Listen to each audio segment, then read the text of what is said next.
First, I want to start with using that buyer tab and generating that buyer estimate for your buyers. Now, this is going to be used typically when you're out there house shopping. Just because a buyer's been pre-approved for a certain amount, let's say 400,000, that doesn't mean that every house that they look at is going to be 400,000. They're going to look at different prices, and whether it's 385, 390, 395, they're going to want to know the difference in monthly payment on those different price points. Well, this is going to be the tool that you're going to want to have handy in your pocket, because you'll be able to pull out your phone and quickly give answers to any of those questions about monthly payment or bring to close. It's going to make you look really professional when you're out there meeting with your buyers. Now, thanks to these defaults that you see here, we actually only need to input in a home price right here and hit compute. That's all you have to do to get to a rough estimate of that bring to close and monthly payment amount. But I do want to go through this input screen a bit for you, give you a little understanding on how to use it. So I'm going to put in home price, 320,000 here. Now, up in the top left corner, you'll see a conventional button. That's how you can change loan types. Now, we work closely with all of our title partners to load in the fees associated with each of those different loan types. So if you need to run a VA loan type, FHA loan type, make sure you go and change it there, and we'll have all the fees and different intricacies built in for you automatically. I'm going to stick with conventional though. Now, we also like to make our input fields intuitive. So for example, this down payment, it's defaulting to 10 for 10%, but maybe our buyer has $100,000 that they'd like to put down on this new home. You just type in 100,000 and we're going to automatically recognize that as a dollar amount for you. So no need to toggle over. Anything above 100 is automatically going to be recognized as a dollar amount for you guys. Now, interest rate, term length, and hazard insurance. Those, of course, can be changed. The interest rate and the hazard insurance are based on industry standards, industry averages, might I say. But you can change those, of course, if you need to. I'm going to keep them the same, and I'm going to jump down to taxes. Now, the best way for you to handle taxes is to load in an annual dollar amount. A lot of times you have that information readily available via the MLS sheet. Well, if you know how much was spent in taxes last year, go ahead and plug that full annual dollar amount in right here, and we'll be able to divide it up and give you that monthly payment amount.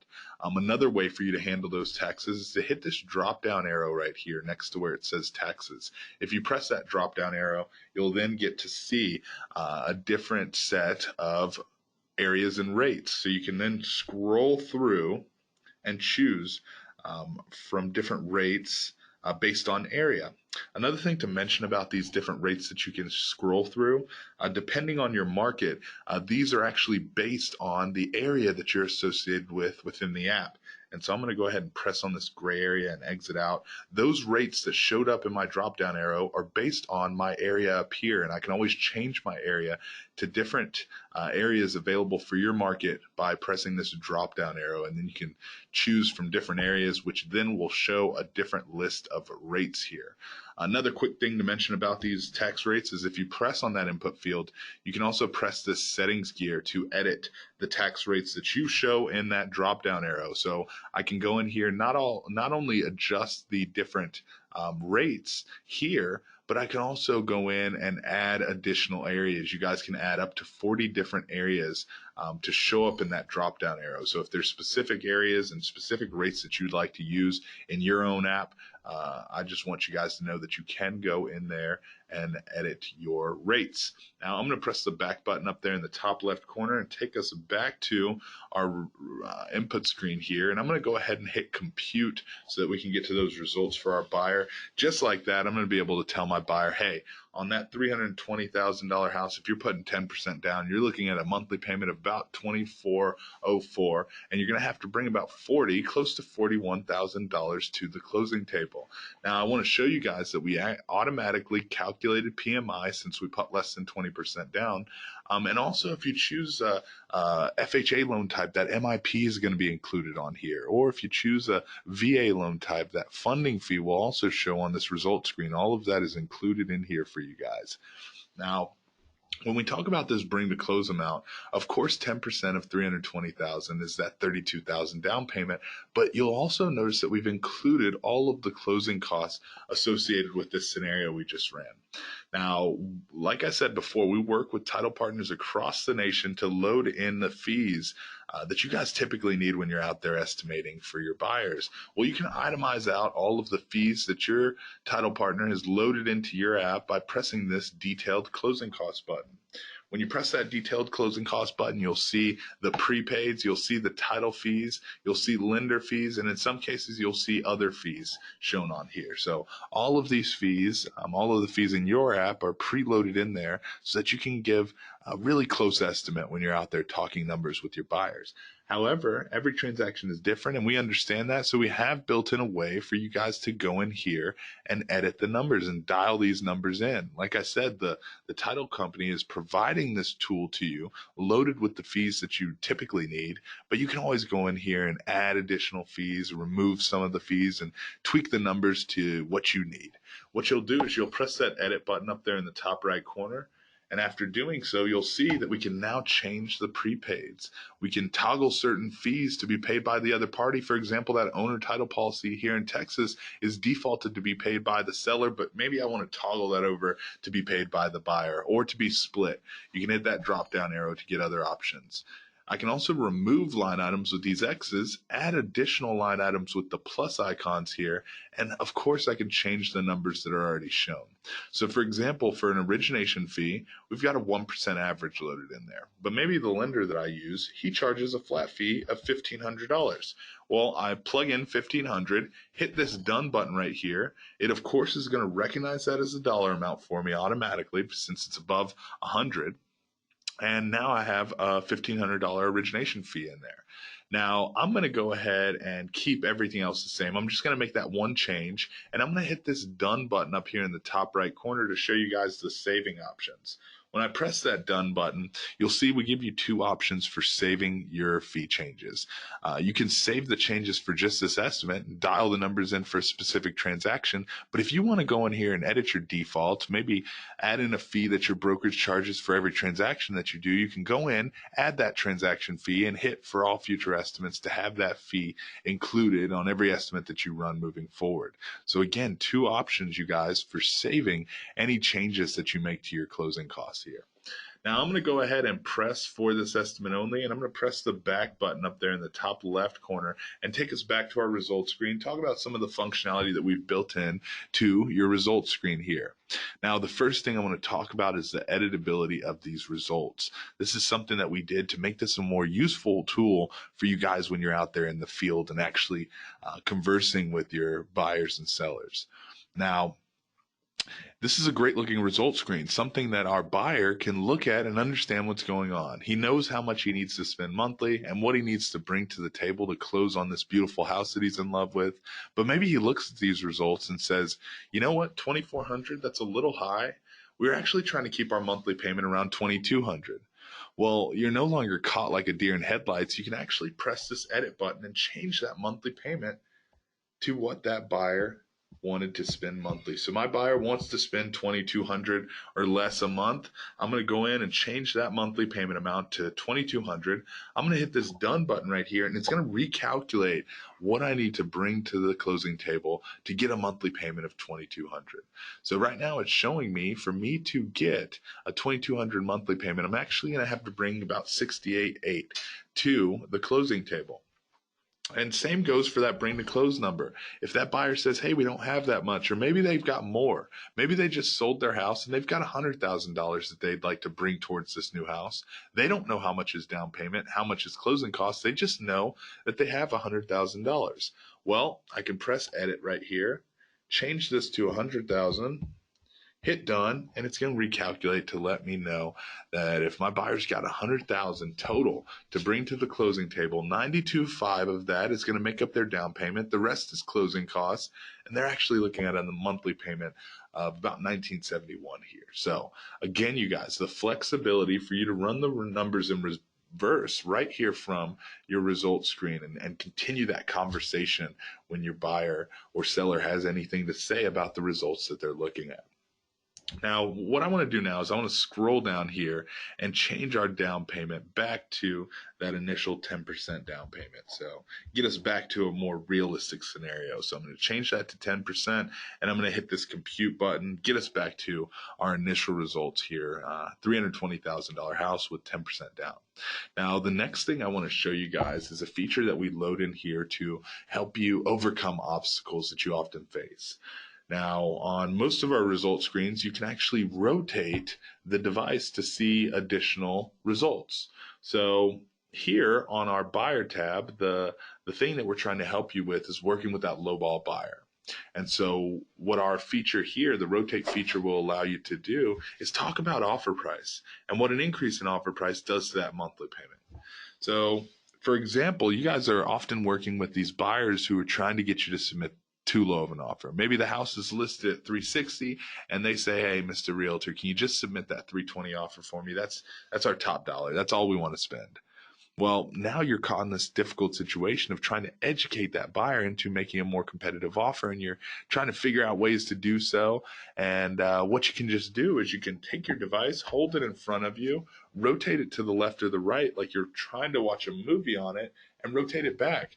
And it's going to create a screen that says how offer price can affect my payment. It's then going to show you with $10,000 increments what making a more competitive offer looks like monthly. And I actually prefer to use the settings gear down in the bottom left, and to show the difference instead of the actual payment, I could also adjust the increments. I'll keep that at 10,000.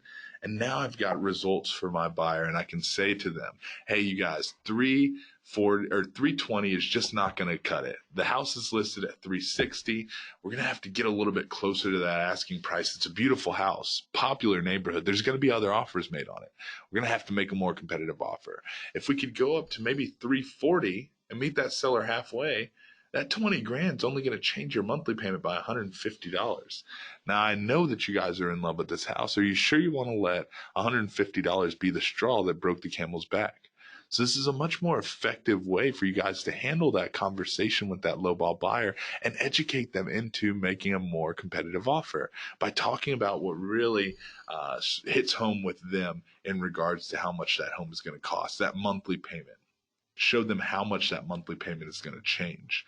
And if you want to send these figures over to your client, you've got a share icon in the bottom right corner. You press that icon, and it's going to take all those numbers and put them on a flyer that really helps you get the message across to your client. This style here actually addresses an escalation clause. They can make that low offer if they want, but they should write an escalation clause on there, indicating that they are willing to raise their offer a little bit. And we've got two different styles of this report for you, so you can swipe over and get an alternate style for that report to convey that information over to your client. So again, you guys, an effective way for you guys to handle working with that lowball buyer and get them to make a more competitive offer. All right, pressing that back button up there in the top left corner, I'm going to take us back to our results screen. And now I want to draw you guys' attention to this blue bar up here at the top of the screen. Now, the blue bar is going to show you additional result screens that you can swipe over to. The first result screen that I want to swipe to here on this buyer result screen is that Smart Compare tool. So I'm going to swipe right on this buyer estimate results screen, and it's going to take me to that Smart Compare. Now, the Smart Compare is just a loan comparison tool. The reason we call it Smart Compare is because we've built in algorithms to automatically create these two compared loans on the bottom based on some savings that can be found. So the app recognized we put that 10% down in that 30-year term on our initial scenario, and it said, "Hey, wait a second, if you can put 20% down, there's actually close to 34 grand in savings." And not only that, if you could do a 15-year instead of that 30-year term, there's close to 127,000 in savings. So we created two compared loans to show your buyers some purchase options here. Now, this is just a loan comparison tool. So if we want to change these two compared loans, maybe to FHA and a different interest rate, we can actually go in and press edit and create whatever two compared loans that we'd like to. But like I said, we're going to try to create these two compared loans on the bottom automatically if we can find any savings for you to show your buyer. You can also press this details button down here and go into more detail on how those three loans are broken down. So that is the Smart Compare tool for you guys. Now I'm going to swipe left on this Smart Compare, take us back to our buyer results screen. Now on the buyer results screen, that page on the right is the loan details page. So if we swipe left on our buyer results screen, it's going to take us to that page on the right. And up here at the top of the screen, we can see all the loan details, but at the bottom of the screen, you'll see that we run a complete amortization schedule for every scenario that we run through this buyer program. So I can go into year 24, for example, click on that year and see all the months within year 24, how much principal, interest, and what the loan balance would be for each of those months within year 24. So whenever you guys need that amortization schedule, know that we do run that for every scenario that goes through that buyer's program. And if you want to send that over to your client, share icon in the top right corner, that's how you'll send your results for not only its amortization schedule, but also that comparison, that loan comparison that I showed you guys a moment ago. All right, I'm going to swipe back over to our buyer results, and let's talk about sending these results over to our client. We've got a few different options for doing so. The first option is the quick and easy way. It's the fast way. Maybe you're house shopping, you're looking at several houses that day, and you just walked out of one house, heading to the next one, but you want to send over the monthly payment and bring the close amount to your client. You don't want to send them the full 2-page report just yet. You just want to send them the pertinent information about the house we just walked. Well, what you can do is you can press and hold. I like to do it right here in the white area between the circles, but if you press and hold right there, it's going to take what we call a snapshot. It'll throw the home price up there at the top, numbers or estimate only, verbiage down here at the bottom, and now I can text, email, or post to social media any of the pertinent information right here. I can send this over to my client quick and easy. I'm going to press in the gray area down here and exit out of that snapshot. Other saving or sharing options can be found up here in the top right corner with that share icon. If we want to send that full 2-page report, I'll go ahead and press that share icon. We're given a few options. I'm going to start at the bottom, and I do want to mention the save estimate functionality. So we actually provide you guys with free cloud storage, and you can have your account on up to 5 different devices. And so that free cloud storage with the ability to have your account on multiple devices gives you the ability to transfer your documents between devices easily and seamlessly. What you can do is you can save an estimate that you're working on your phone. You can save it within the app, log back in on a different device, and maybe you can show it to your client on your iPad on a larger screen. Or if you want to continue working on it on your laptop or desktop at the office, you can load it back up on any one of those devices as well. So that save estimate functionality, definitely something that I wanted to mention with you guys. It is included for free for you guys, having your account on up to 5 different devices and saving as many of your estimates as you want within the app. Text snapshot is just an alternate way to access that snapshot I just showed you guys. The geo reports are definitely something I want to talk about with you guys, but they are going to require a subscription to premium. So I do want to mention that really quickly. Geo reports do require a subscription to premium. Another thing I want to mention about those geo reports is that they can also be accessed from the send full report section.